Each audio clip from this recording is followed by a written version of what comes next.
Welcome to another episode of OG55. I got Jared from Capture the Magic and Theme Park Conductor. Today we're talking about theme parks in the social media age. How has it changed the game? Social media is a big player in all our lives, and it has very much impacted our theme park going experience, both logistically and even socially. We're going to talk about it. We're going to break it down. Up next, Jared, Conductor on OG55.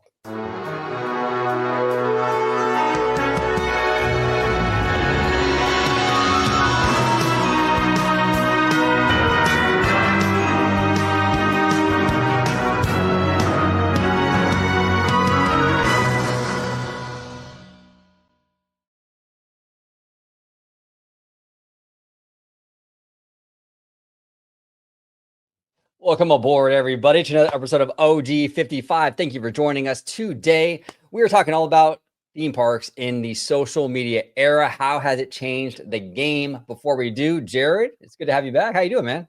I'm doing well. Thank you for having me. It's always a good time talking everything theme parks and anything else that pops up in between with you guys. I figure this will come. So you can find me at Cap the Magic everywhere. And if you want actual theme park content like reviews, money-saving strategies, and all that good stuff, at CTM Podcast. My wife and I have a podcast as well. So whatever content there, that's where you can find me. And I'm happy to be here and talk shop. There he is, Jared. Thank you for joining. And we have Mr. Theme Park Conductor. Mr. Tutu is back in the house, pulled into the station. How you doing, Conductor? I'm doing well. The station left for a little bit. Had some computer issues, but I'm glad to be back. You can find me on YouTube and Instagram at Theme Park Conductor. You can find me on TikTok at Theme Park Conductor 1. You can find me on X at Theme Conductor. And every Sunday at 5 p.m. or 7 p.m. Pacific Standard Time, you can find me on Conductor Sunday live stream, where we talk everything from Universal, Disney, HHN, the Halloween season, up and coming Christmas season with the one and only Orange Grove 55 with his wild hair, Jared from Capture the Magic with his Florida amazing tips, and so many other wonderful guests that come on the show, and we have a blast. So come and join. There we go, Conductor. Thank you for joining us today on OG55. Okay, so let's dive into this, right? Social media, it has changed the game in so many ways, right? We just had in May the first theme park open in the social media era, which was very interesting. I think really honestly, the hype leading up to Epic Universe was unprecedented in a lot of ways. I think it was massive, right? I'll start with you, Jared.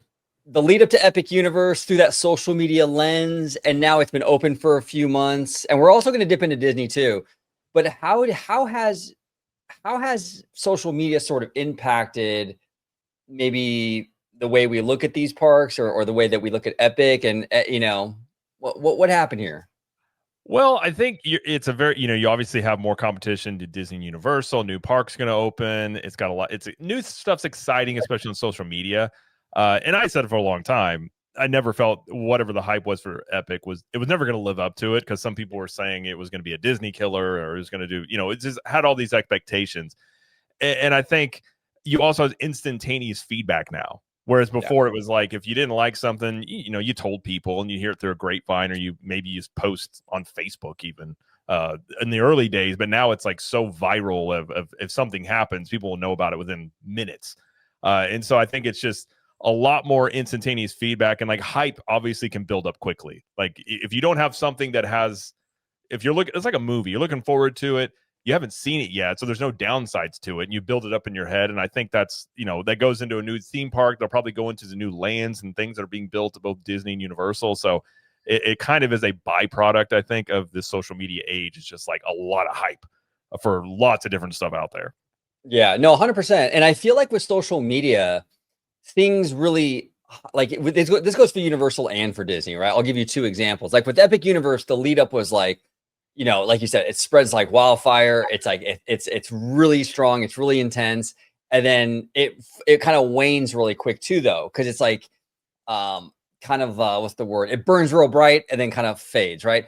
And same with Disney. It was kind of the same thing with like even like the 70th, right? It was like this instant like, wow, oh my gosh, da da da da da, and then it burns out really quick. Where I feel like pre-social media, like back in the day and stuff, like maybe like 20, 25 years ago or so, I felt like things had a little bit more of a shelf life. to like kind of like enjoy. Like I remember when Indiana Jones Adventure opened, it felt like that was the hype for years and years and years and years. And I don't feel like anything now, whether it's Disney or Universal, has that same sort of longevity where it's like, you know, we're talking about the same thing. We're hyped about it for years. And I think it's because, like you were saying, Jared, we're so connected to everything all the time. And we get so much content that by the time the thing opens or by the time the movie premieres, we're kind of like, okay, I'm done. You know what I'm saying? Well, it's like news moves so fast now too. So whether or not like you're excited or down about something, it's like within a few days something else comes up. And so like the attention spans have been shortened by it as well. So even if you're excited for it and you go to it, it's almost like Christmas Day itself, all the build up to Christmas. And then midway through Christmas Day, you're like, oh, I guess Christmas is almost done. Like it's just it kind of hits you on that point sometimes. And yeah, I think it's part of it is like I do feel like time is compressed now. Like you just unless you actively try to enjoy things more, if you're just sort of just at default, things just move really quick. And you have to make a concerted effort to like try and not just feed into like that, oh, what's the next thing? What's the next thing sort of thing.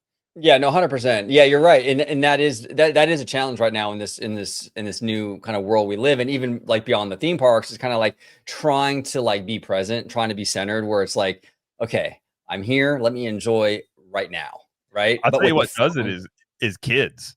When my kids are like, my daughter's 9, and you're just like, I literally, when I know people say this all the time, and it's like, it felt like she was just 3. And you're just like, I need to slow down. Like, and to make, like, I make time now where I put my phone away because it's like, they're going to be 18 before I know it. And it's like stuff like that makes you just be like, try and just be in the moment more because it goes by quick. It goes by super quick. Conductor, you know, in terms of like, you know, we'll start with Epic Universe. We're also going to dive into a lot of Disney stuff with the social media. But like, what do you think about like the lead up to Epic, the rollout, all this stuff in terms of social media comparative to, you know, maybe things years and years ago where we didn't have social media? Did you notice a difference in how things were perceived, how things were hyped up? So I did notice it. So the lead up to Epic, I think we can all agree was super hyped up. You know, maybe even overhyped. But for the product that Universal put out, I'm not overall disappointed about it at all.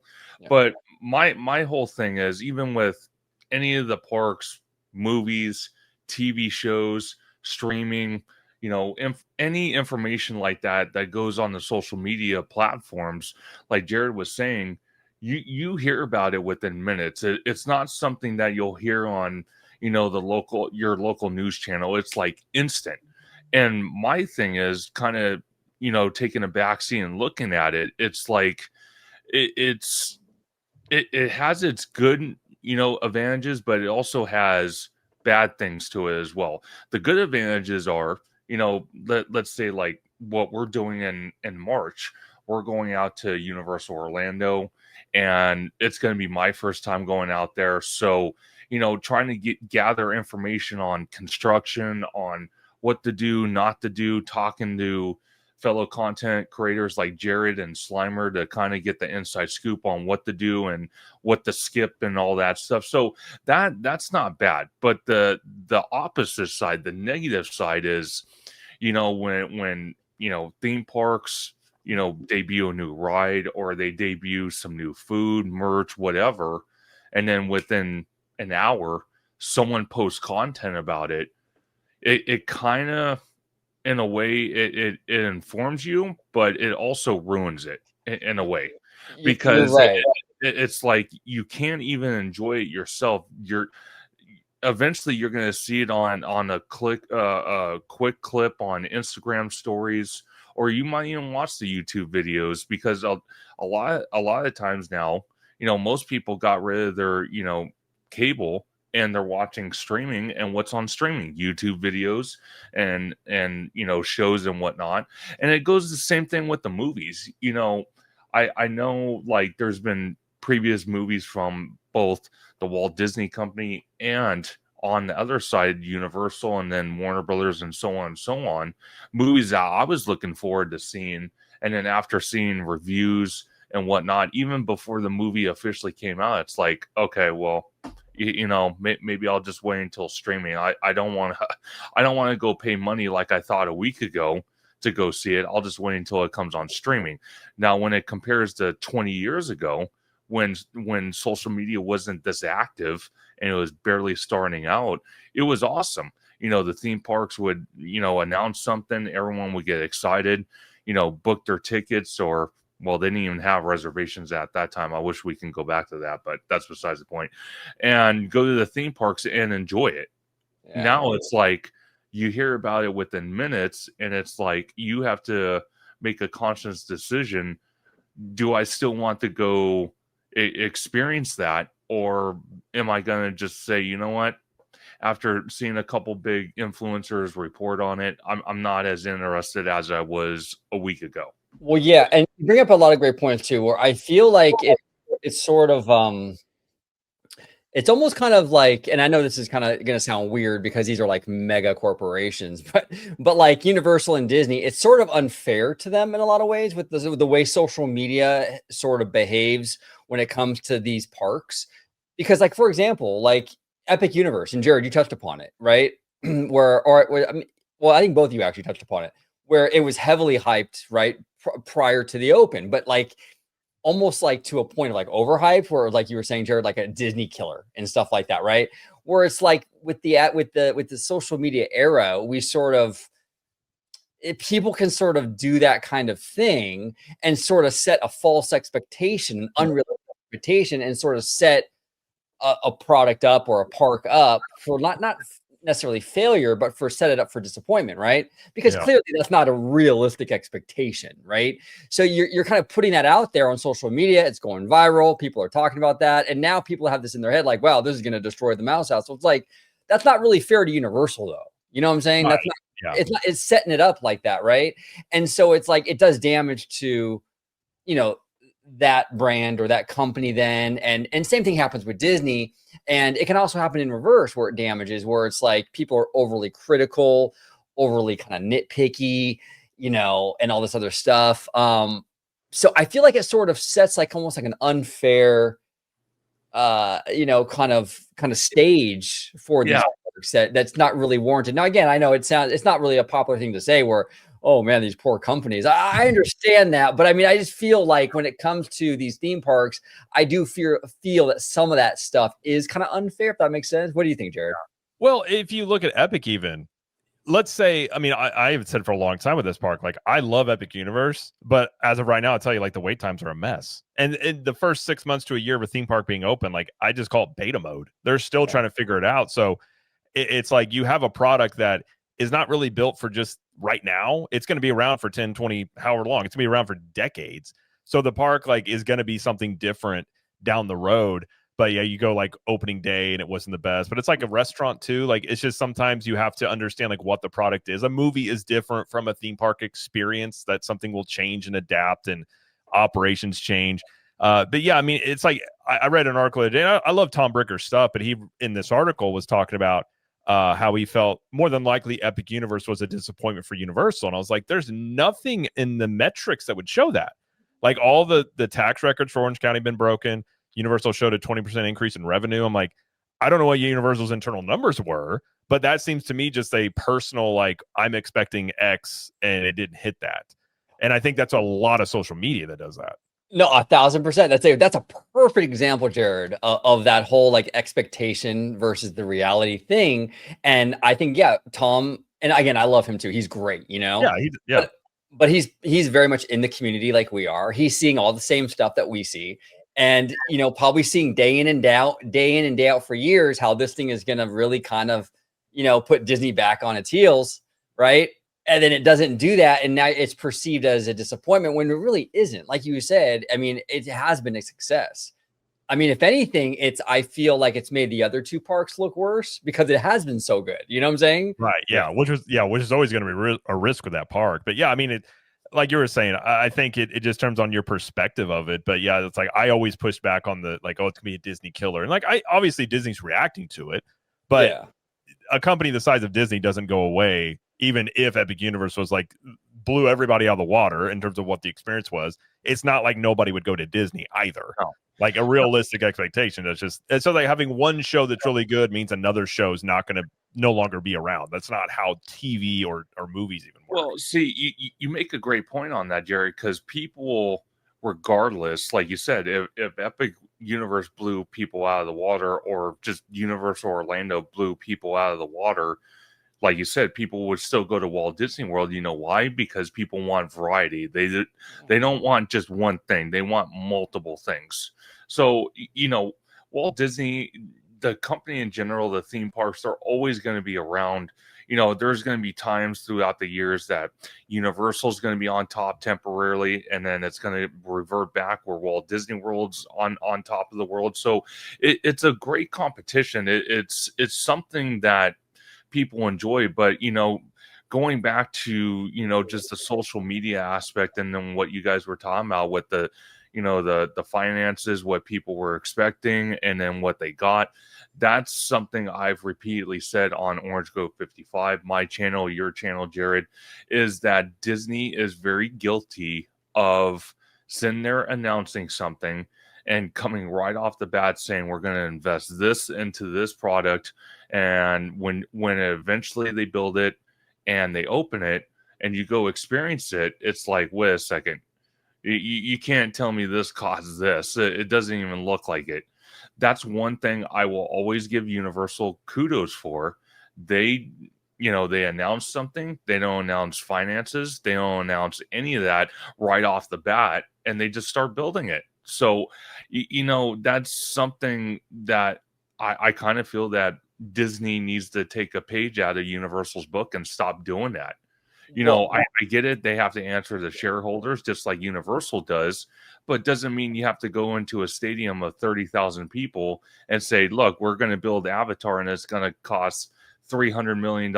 I'm just saying as an example. I know it wouldn't cost that, but $300 million. And then you go in there and you're like, what the hell is this? $300 million. You're telling me this little screw over here that we could see in the wall cost what, 10 grand? Yeah. Is that how you're going to justify things? I don't think so. So, well, no, you bring up great points. Another thing I wanted to also talk about was social media, and this is kind of interesting when it comes to like X or like Threads or like Blue Sky, right? These kind of like these conversational sort of platforms.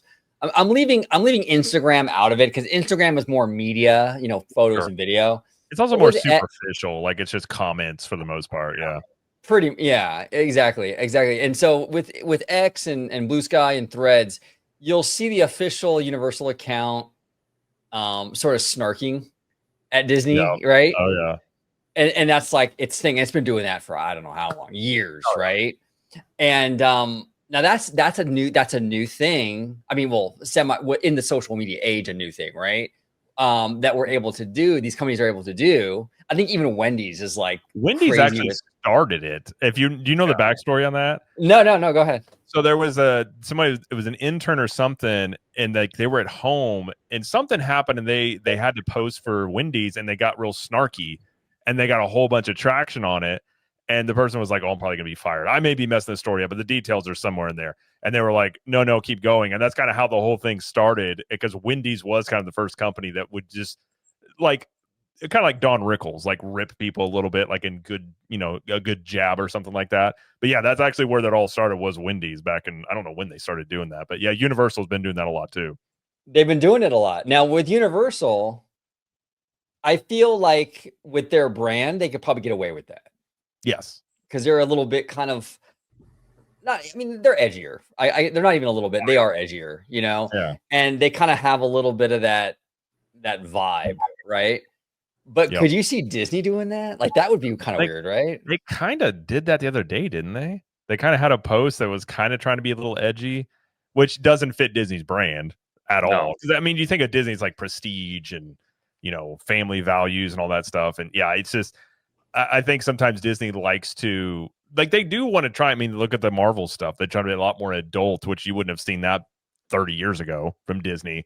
It's just, yeah, I think that's a little bit of brand identity. But yeah, Universal definitely is able to do it. They're kind of more, I guess you just call them hip in many ways. Like they have Halloween Horror Nights. They have a lot more flexibility in how they can operate. They're not as constrained, I think, in many ways. Yeah, I did find, I do find that kind of interesting. It's interesting too with Universal because they do have that social media presence where they take shots at Disney and what have you. But then at the other end of the spectrum, when it comes to like their YouTube and like the content like on that platform, I feel like they're going more traditional. Like they're almost trying to emulate what Disney does, right? Where it's like that whole lead up to Epic Universe, where they would do those videos, those like short videos where they were showcasing each land and they would Yeah. interview the Universal creatives about Yes. each land. Those videos felt classic to me. Those videos felt very much like something you would see from Disney. So it's kind of interesting to see Universal social media approach, how they're doing their snark thing on X, the, like the edgy thing, but like on YouTube, their approach is like, no, you know what, we're gonna try to kind of take a page out of Disney's book, right? They definitely pick and choose with Disney. Yeah, they take elements of Disney, do it their way, and then they like. I actually think, like Conductor was saying, the way they announce stuff actually gives them an advantage social media because there's all this anticipation. Like, what is the replacement for Rip Ride Rocket going to be? Then you have all the speculation, and then like when it is announced, there's more excitement, and then it's like a year away typically. Versus Disney gets that hype up at D23, people are excited, but you can't maintain that for 5 years, and then eventually people build it up in their head a little bit. And then when the final product is presented, they're just like, oh, because they gave them time to like, oh, it's going to be like, they start thinking about all these things that's going to be. And I think Disney, like, I agree with Conductor. I think they would be better to kind of do more like what Universal does, not give you as much right off the bat and just leave you some details later on that you can kind of be excited about. Yeah, you gotta be careful with the head cannon because that will definitely get you. You know what I'm saying? And Universal is better at managing the fandom and their head cannon a little bit because, like you're saying, they don't really show too much, so it can kind of like. But yeah, it's Disney like has a hard time. They said they're demolishing it, but they're like, oh, we're just doing it to just do it, basically. And you're like, are you? And then, but it's like everybody's already speculating what's going in there, and it's like I think it's to their advantage. Big time. Yeah, big time. Conductor, what are your thoughts on that? Especially with the Universal social media and stuff and Disney social media, how they kind of approach X and all that. What do you think about that? So it's very interesting because you guys make excellent points. We all know Universal is more edgier, which is a great thing. Meanwhile, you got Disney, which is more kind of like that family, maybe PG-13 tops on comments, content, stuff in their parks. So it's kind of a catch-22 because people like both sides of the aisle. People like Disney, people like Universal. But again, I kind of feel Universal has built their company up to the point where their reputation is, hey, we can put a comment out there. Most people, if not a lot of people, are going to like the comment. There's always going to be some, haters out there. Same thing goes with Disney when they put a comment out there. But I kind of feel Universal gets away with a lot more than Disney does. Like when Disney puts something out, whether it's a comment on X or socials, or they, announce something, people are automatically like, oh my God, the spotlight's on Disney. And then they start dissecting it like, something you see out of Alien versus Predator, dissecting an alien or some nonsense like that. Meanwhile, Universal's kind of like grave robbing in the background. Oh, we put something out there and then we're just going to continue. And people don't take a second look at it most of the time. So that's kind of how I feel about it. But then again, both companies have had their little issues from here and there. But I think the reason why Disney, especially no matter what they do, whether it's in the parks, their cruise lines, their resorts, DVC, or any social media posts online, especially from these three platforms that OG mentioned, is because they've already built a reputation and they already have a reputation of kind of having things catastrophic and things that people don't like. So anytime they put something out there, they have to tap dance around on what they post. Meanwhile, Universal could just post something and it's like, okay, wow, look at that. And again, they don't take a second look at it. Meanwhile, Disney, they take like 3 or 4 looks.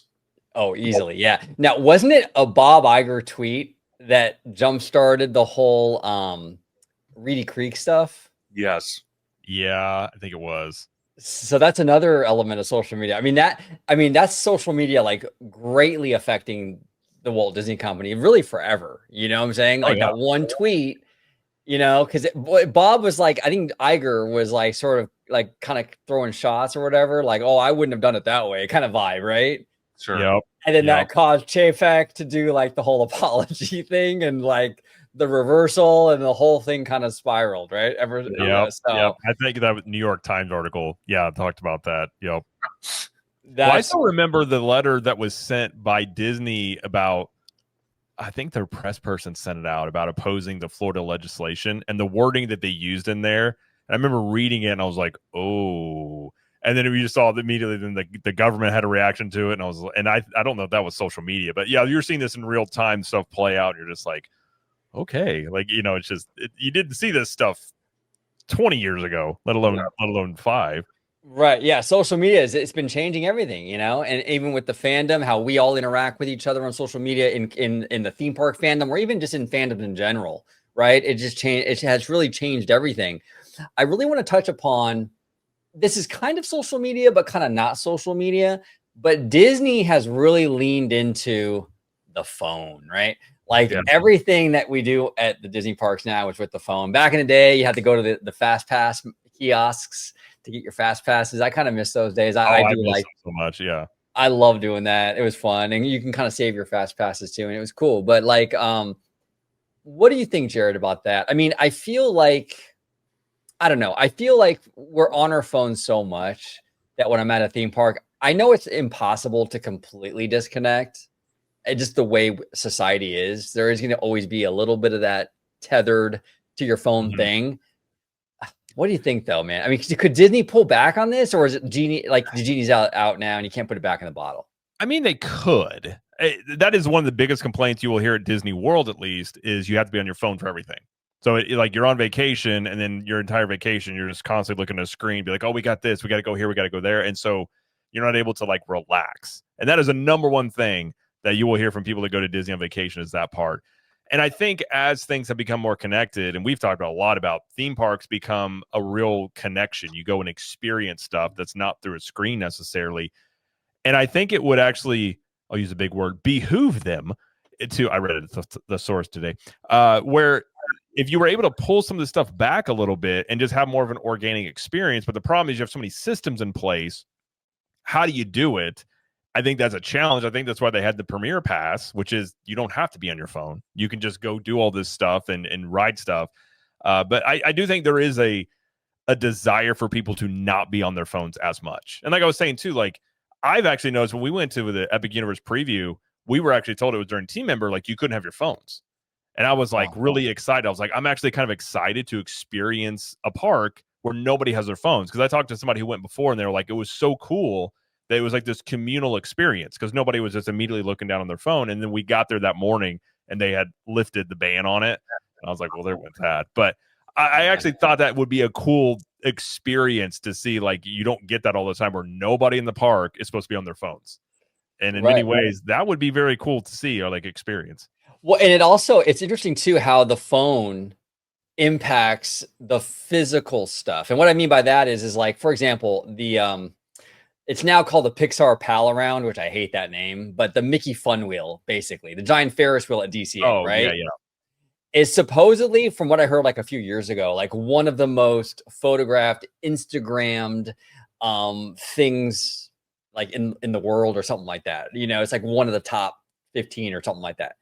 So it's like, I'm sure that factors into Disney's decision-making process when they're like, okay, we're going to remodel this area, but hey, it's the most Instagram thing in the world.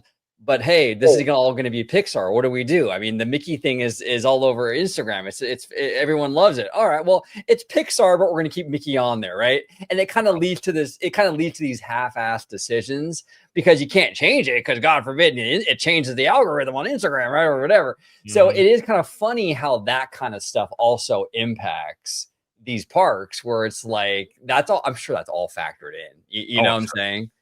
I would assume so. Yeah. Well, same thing with Cinderella's Castle. I think that's like, if not the most photographed one of in the world. So you make any changes of the castle and it's like changes everything. But yeah, I mean, you even see Instagram walls in lands like where people like they specifically have them there because they know that's where people will take social media pictures and post stuff on there. So like it is encouraged in the parks, but it's like I hope that I do think people are trying to find a happy medium with it all. Of like their phone's there, but like with me, like I love fanny packs. But when I go to the parks, I stick the phone in my fanny pack and I try not to get it out unless I just have to, and just try and like be in the moment as much as I can. Yeah, no, well said, well said. Conductor, what are your thoughts on the phone and how it's impacted the theme park experience, especially at Disney?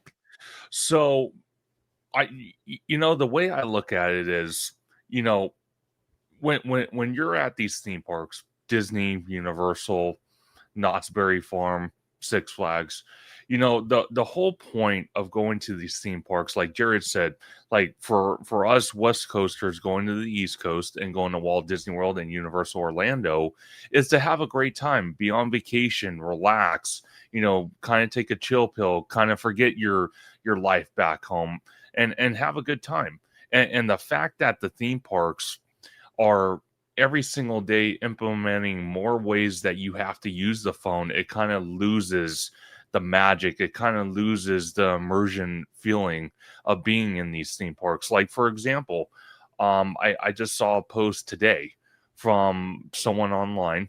I think it was on either Instagram or X, stating that, our City Walk OG, some of the stores that are owned and operated by Universal, they are going cashless. So that's just another example of you being on your phone to pay for, merchandise, food, whatever. Isn't that real quick? I don't mean to interrupt, but isn't that like in the Bible as a sign of the end times with like no like paper money or it's up for debate, but yeah, it's like it can be interpreted as like a mark of the beast. But yeah, it depends on your interpretation. But yeah, like a cat, like a one currency world and stuff like that. Right? Yeah, I went to Catholic high school, so I remember that. I'm like, every time I hear about this cashless stuff, it kind of throws me back into the high school, like when I was in high school and stuff, thinking about that. But go ahead, conductor. I do apologize, brother. No.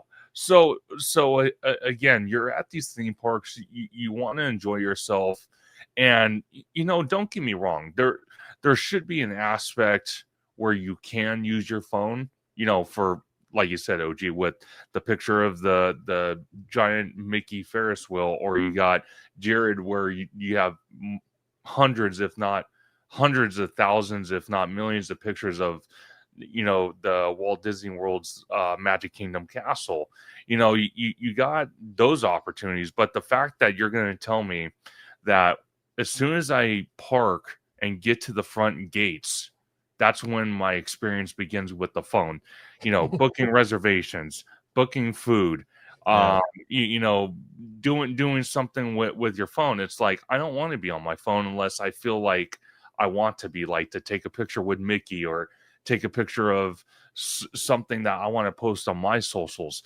And I kind of feel like every single day that implement is getting harder and harder to not be on your phone, because these companies want you to be on your phone. Because look at it, when you go to Universal or you go to Disney, both here on the East Coast and the West Coast, one thing that I personally can say is I've seen a lot of these little fuel rod machines throughout the parks. So these companies are banking on you at this point to be on your phone constantly, so they kind of get you in another way. If you're not prepared and you don't bring like a power bank or something to charge your phone, they'll get you on the point of, oh well, we sell a power bank, so we're going to make money off of you, because eventually, after all the experiences that we have to offer, you have to be on your phone constantly to reserve. You have to now charge your phone. And how are you going to do that? Oh, you're going to pay us some more money and, get the fuel rods if you're not prepared and you don't bring your own type of charger. These companies love to play games like that. I know a lot of like shopping malls out here by me, they removed not all, but a lot of the benches. That way you're forced to stand and walk through the stores, and you can't just sit out in the aisles or whatever, right? They purposely... I think both Disney and Universal no longer have physical maps. Maybe Disney does. I know Universal got rid of physical maps where you just access on your phone. So Universal did out here. I know that for a fact, but I know Disney, like for the 70th, they offered, because it was a special type of map for the anniversary. But 99% of the time, yeah, they got rid of them because they want you to be on your phone. Yeah. So that's just well for them. It's easy too because like you have this device, they can just put it out there. They save money, like, and they can track you because they want to know where you're going. Yeah. I actually think that's why Universal Orlando made a lot of headway during when COVID reopening was because it is still a simpler experience. You can go to Universal Orlando and not be on your phone. Like it's not a requirement there. Obviously, you can do mobile ordering and things. Whereas Disney, if you want to get the most out of those parks, unless it's a very slow day, you basically have to be on your phone somewhat. Yeah. And I think that has helped Universal. And I think that's also why with like Epic, they didn't have a reservation system. Like they were doing everything they could to not do stuff like that because I think one of their advantages that they feel they have is a simpler type of experience. Yeah, no, well said. One thing I want to tap into real quick before we get out of here is just the overall like experience, right? Like I've noticed like with social media, we as a people have become more antisocial, ironically, right? Like you go out to eat and you see two people sitting across from each other at the table and they're just on their phones. They're not even looking at each other. It's like, are you even spending time with your mom or your wife or your husband? Like at that point, you're in proximity of them, but there's no conversations and they're just on their phones. I think it's kind of sad. And maybe because like I'm an older guy. I remember when that wasn't the situation. Yes. But Jared, we're about the same age. I mean, what are your thoughts on that, man? I find it sad. I notice it a lot, dude. And it's just like, I'm like, this kid is out here, like, you'll see like a young person out with their mom or whatever, just having a nice lunch and they're not even talking. I'm like, spend some time with your mom, dude, I know. Well, that's something, like I said before too, like I remember I didn't get a cell phone until I was like 18. So I remember a whole life before, like the internet popped up and computers and stuff, but I've tried to make a conscious effort. Like when my wife and I go out, it's like we put our phones down and we just talk and like trying to make, and I try and find, especially in the evenings, like put my phone away because it's very easy just to like scroll something and lose yourself, and they're designed to get your attention. And you're not wrong. I mean, a lot of aspects have become much more antisocial, which is why like I've always like I would much rather have, like if I'm being, maybe it's my primal side, I love sitting around a fire with just a couple of people and just chilling, having a conversation, and just you're just talking. Like that to me is way more fun than, like, social media has its pros. I mean, we all would not be talking or friends if it was not for social media and the internet. But at the same time, it's like anything else. Too much of something terminally online is not great for anybody. And I think, just trying to like find times to not do that and be conscious of it. Because I think when you're just at default, it's very easy to just be like having dinner with your mom or your wife, and you're just like, oh, I don't even remember what we talked about because we didn't talk.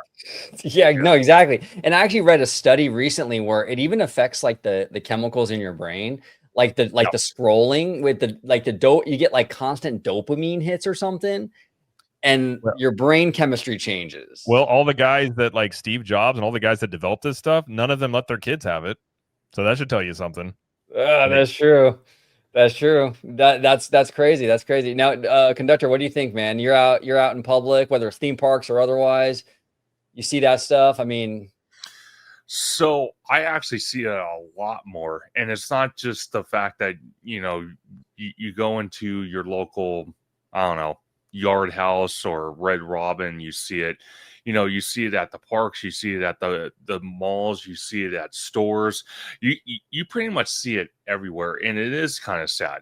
It's to the point where even I think I don't remember who put out the ad, but there was an ad years ago when cell phones really blew up with the iPhones and the Samsung Galaxies and all that.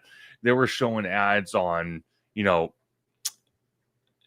family of four sitting at the dinner table, and their kids, the husband and wife are talking, the kids are on their phones, and the dad or the mom gets pissed off saying, hey, put your phone away. This is family time. This has nothing to do with your phone. Give me your phone. And that's part of the problem. And that's why you see nowadays compared to when we all went to school, even when I went to school.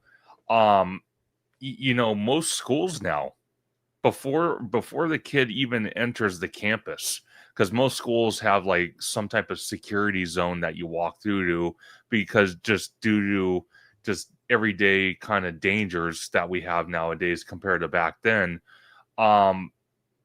security at these schools actually take the kids' phones away, because that's been a big problem. Kids go to school to learn and they're on their phone, or they whether they're on their phone for social media or content, or they're using example like AI with Chat GPT to get answers on a test. That's a big problem.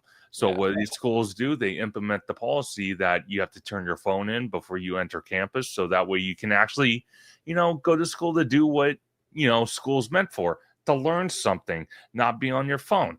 So I think phones are just, the way I see it, we're at that generation now where we're so far integrated with phones, and now with AI coming out, that the old school ways that we kind of all grew up with when we were young, it's just it's a dying breed. It's like the way of the dinosaur. It doesn't exist anymore. No, you're right. And it's both the scariest of times and the most exciting of times, right? Because it's never been a better time to be an entrepreneur. Yeah. Literally anybody can create a business. I mean, really, all of our YouTube channels are small businesses, essentially. Yeah.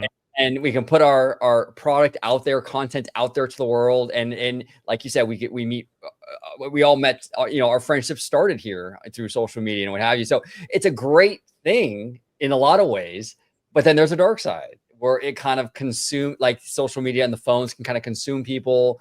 It does affect mental health.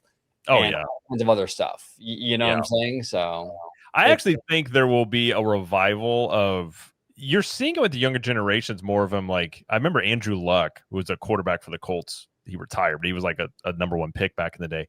He used just like a flip phone, and he was like, I don't want to mess with that. And you see more younger kids like using like disposable cameras. And like, I think sometimes you see the generation before you is like a certain way, and you're like, I don't want to be like that. And so I do think there may become this, maybe go more toward like a happy medium with it, like learning to live with it and using it, but also not having it dominate your life. And I think that is healthy for a lot of things. Like I said, like a lot of things in moderation are fine. Drinking, whatever it is, like, okay, a couple drinks, but you can take things too far, and obviously that gets unhealthy. I think it's no different when social media, your phones, internet, all that stuff. 100%. And you've mentioned it before, Jared, on our theme parking show, I believe, where you have a lot of faith in Gen Z, because they're changing the game, right? They get a lot of crap, but they're very interesting and how they look at things, very analytical in a lot of ways. Like my kids are, I think, generation beta, I think technically.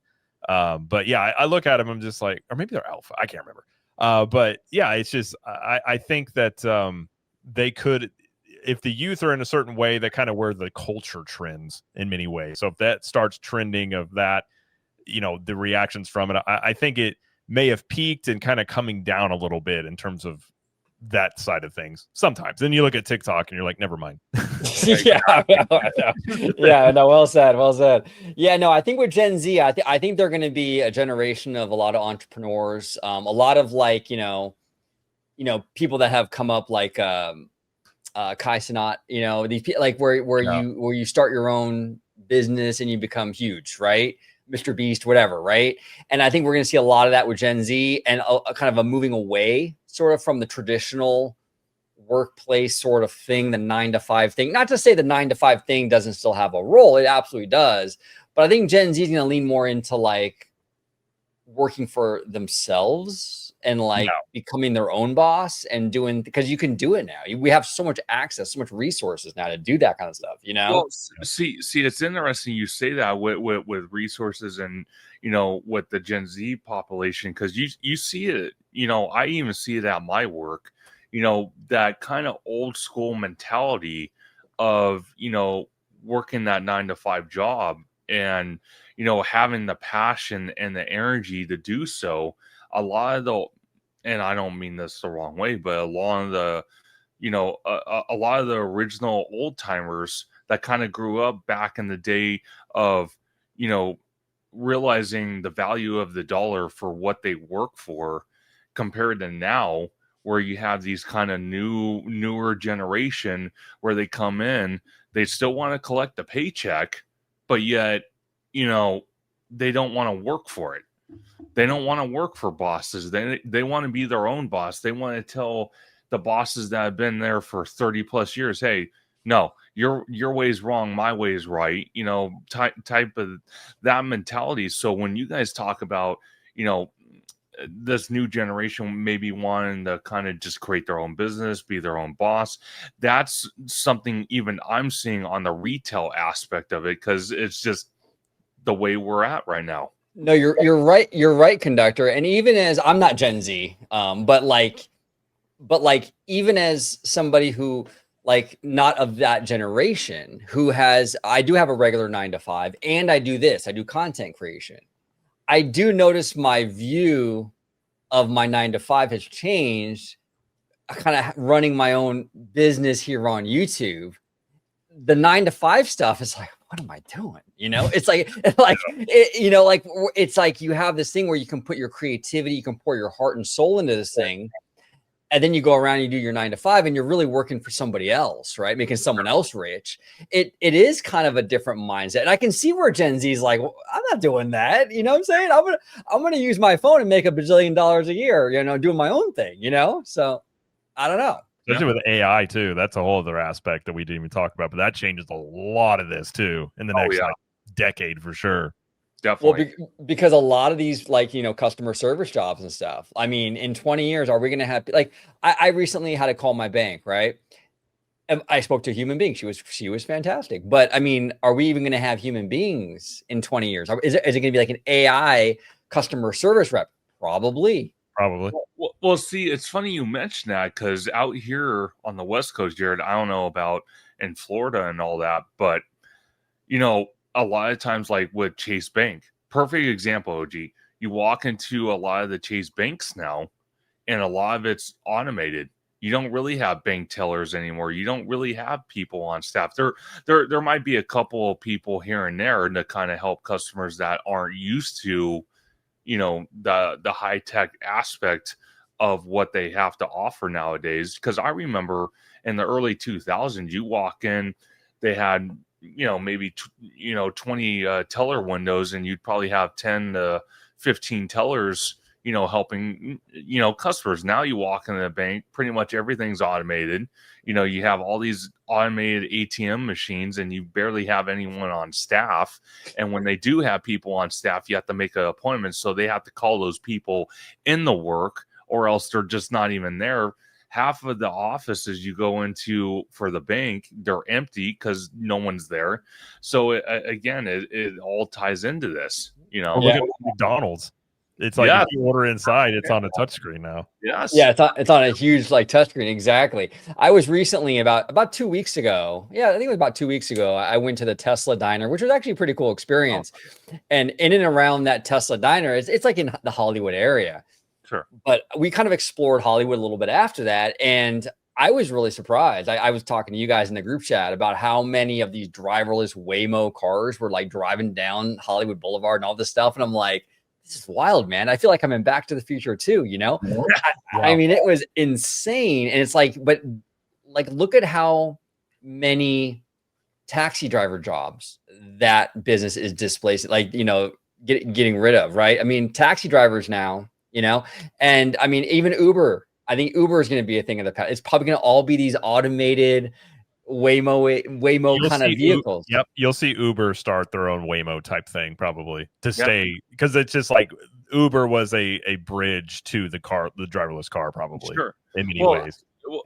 Well, see, look at it. You go to Vegas, you have automated Tesla vehicles. You have, with Amazon, you have the drones that will deliver packages for you, or the little robots you see going across the street with food or with some type of package you ordered. So that's just the way of the future. So it could be justified even for like UPS, FedEx, the Postal Service. in 20 years, are those jobs even going to exist? Or are we just going to see drones and stuff flying overhead to kind of deliver our package? Well, if you think about if every car was driverless, yeah, more than likely it would be safer roadways I eventually. think so. And I've heard people talk about that, how eventually it's like us driving is not, that's going to be something you tell your grandkids. Like, I used to drive a car. And they're like, what? See, Jared, it's so funny because the movie industry is actually kind of tapped into this a little bit. I don't remember when the movie came out, but look at Will Smith and iRobot. Yeah. That's where we're heading. Yeah. Driverless cars, robot, in every home. That's where we're going to be at in 30 plus years. It's crazy. See it. See, my brain is from a different era, and I just with good conscience can't get into a car that a computer is driving. I don't trust it. Scares me. Oh, dude, I have trust issues in general, let alone with a robot. Yeah, I just know. I mean, and God forbid that thing gets on the freeway. I'd be like, oh no, here we go. I told you, I tested my father had a car. It had a driverless part, and it was like went around a turn. He's like, let go of the steering wheel. And it was like 3 seconds. I was like, I can't do this. Like, I don't know. It just freaked me out. Yeah. I mean, I wouldn't mind like for example, right? Like a driverless train. I could probably do that. Yeah. Because that's on a track or whatever, or like a subway that just automated back and forth. Fine, Right. Cars though, where there's so many moving parts, and there's like you got to turn here and you change lanes. I'm like, I don't know, man. See, it's interesting because if you look at it, I don't think people will fully trust that system. Again, we might not see that system fully implemented 30 plus years from now because people are still going to want to feel like they want to drive their own car. But then again, like Jared's saying, the roadways would be safer because every day, so every day I'm at my job, and I go into the break room either for break or for lunch, and we're watching the local news. Every single morning, you at least see 3 accidents that's reported on the local news every single day. So, I get it. They want to move towards that, but I'm with OG. It scares me to the point that a computer would be driving not only just on public streets, but the freeway where it could go up to 75, 80 miles an hour. And it's like, do I want to trust my life to a computer? I'll tell you where they'll get people to do it is they will make the insurance rates so much more expensive if you drive. Yes. Because you'll own a car, it's driverless, and you'll have to carry some sort of insurance. But it's like, if you're going to be like, you'll still be able to drive, they'll be like, okay, your insurance will be $15 a month. If you're driving, $250. Yeah, and they'll just incentivize it to where it just is like, oh, okay, I guess I'm not driving anymore or something like that. I think that's how they would probably do it. Well, see, it's so funny you mentioned that because out here on the West Coast in Los Angeles and just California in general, our state legislation, they are trying to implement that policy where they're increasing prices for insurance for people that have gas-powered vehicles, and they're kind of giving kickbacks to people that have Teslas, electric vehicles.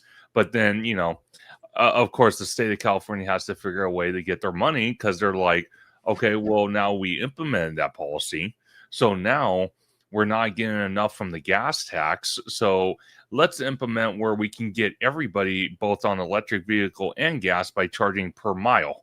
It's like, you guys suck. Well, and one of like LA, right? LA is known for their daily car chases, right? Every time you turn on the local news, ABC7 or whatever, there's a car chase going on. What are driverless vehicles going to do for the car chase? Because that's going to be interesting, right? If you have a criminal, right, in a driverless car, can the cops like circumvent that like motherboard in that vehicle and like stop the car? They probably would just call if it was like a Tesla, they would just call Tesla and they'd deactivate it. It's probably what would happen. You're gonna have chases on bikes. That's what you're gonna have is dudes on bicycles trying to get away. Cars won't go. I love it. Guys rollerblading down the freeway, like, you'll never catch me. You won't catch me on rollerblades. I love it. Do they even sell those anymore? My daughter's into rollerblades. Yeah, she wants me to get a pair. She's like, come on, rollerblade with me. Because I used to listen. Mighty Ducks 2 came out in Missouri. Me and my brother, we were rollerblade hockey a lot. So there it's like, Bro, Jared, you and I both, man, because we're like I said, we're about the same age. But I did the rollerblade hockey with my buddy Christoph down the street, oh and we would yeah. do it in the we would I'd go to his house. We would do a little roller hockey and stuff. It was fun, It man. was like Wayne's World. They're like, car, and you move the goal out of the way and you bring back in the street. Oh yeah, I remember all that. Yep. It was fun, a lot of fun. Now, before we get out of here, I want to share a little something. There it is. Capture the Magic Apparel. Jared's fantastic apparel store for all your nerdy needs, whether it be Universal or Disney. He's got a lot of Nintendo in here. Check it out. If you use promo code OG55, you get a 10% deal. So really great stuff. Link down in the description down below. So yeah, also check out our good friend Mimi Fan, where if you're into Vietnamese food, boba places, Korean barbecue, check her out. She can definitely get you into great spots for amazing looking food. All of this food looks absolutely amazing. Thank you, Mimi. And thank you, Jared, for the apparel store. Jared, I'll start with you. Where can everybody find you on social media, sir? Yeah, thanks for having me. I love these discussions. It was a lot of fun. And you can find me at Cap the Magic over here on YouTube and also at CTM Podcast. My wife and I have a podcast there about theme park specific things, in park strategies, all that stuff like that. And there will be, I'm working on new designs as well for CTM Apparel. So there'll be some new designs in the shop as well coming very soon. But thanks for having me. And I enjoy, I like when we talk theme parks and able to merge it into AI and driverless cars. I like how it's like, how do we get here? And you're like, it makes sense if you watch it. It makes sense. That's the beauty of these conversations. I actually really love when we do that. Like, it's fun, man. You know, it's really cool. But yeah, thank you, Jared, for coming on. Always a good time. Okay. Mr. Conductor, Mr. Choo Choo, where can everybody find you on social media, sir? Absolutely. And I want to give a big shout out to Orange Go 55 and Jared from Capture the Magic with his apparel shop. Absolutely amazing stuff. Can't wait to see more of his shirts come out. But like Orange Go 55 says, I'm Theme Park Conductor. You can find me on YouTube and Blue Sky at Theme Park Conductor. You can find me on TikTok at Theme Park Conductor 1. You can find me on Instagram at theme_park_conductor. And you can find me every Sunday at 5 p.m. or 7 p.m. Pacific Standard Time for Conductor Sunday live stream, where we break down Universal, Disney, HHN, the Halloween season, or the up-and-coming Christmas season with the one and only Orange Go 55 with his wild, wicked hair. Jared from Capture the Magic, our East Coast correspondent with all the Orlando content. Absolutely amazing. And with so many others. And it's such a great time. We talk theme parks. We just break it down. We let the chat kind of, stir the conversation. So it's a great time. So come join us. There he is. All this information, theme park conductor, Jared, all that good stuff will be down below. Mimi Fan, all her stuff is down below too. Check all of them out. Support them. And yeah, have a great night, everybody. Thank you for watching this episode of OG55. And until the next time, see you. Thank you so much for watching OG55. Don't forget to smash that like button, subscribe, and become a member today.